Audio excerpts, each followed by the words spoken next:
Selon Hébreux 4,12, la parole de Dieu est vivante et efficace, plus tranchante qu'une épée quelconque à deux tranchants, elle pénètre jusqu'à partager âme et esprit, jointure et moelle. Elle juge les sentiments et les pensées du cœur. La parole de Dieu, ici, est la parole écrite ou parlée. La Bible est vivante et active. Certains qui lisent Hébreux 4,12 le comparent à Jean 1,1 et concluent que la parole à laquelle l'auteur de l'Épître aux Hébreux fait référence est Jésus. Il est vrai que le même mot grec logos est utilisé dans les deux passages. Mais dans le contexte de la description de la Bible, Jésus a comparé la parole de Dieu à une semence. Dans sa parabole du semeur, nous voyons la parole vivante de Dieu en action dans les pages de la Bible. Le jour de la Pentecôte, dans Hébreux 4.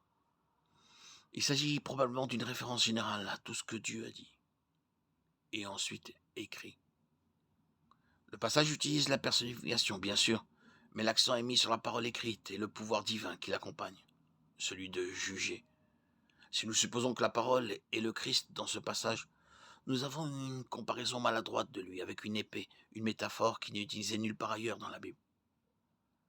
Par conséquent, il est plus probable que la parole dans Hébreux 4,12 soit la parole écrite. Dans le contexte d'Hébreux 4, la Bible, la parole a le pouvoir d'accomplir le jugement de Dieu. Le verset précédent met en garde ceux qui désobéiraient à la parole de Dieu, au verset 11. Et le verset suivant parle de rendre compte à Dieu qui voit tout, verset 13.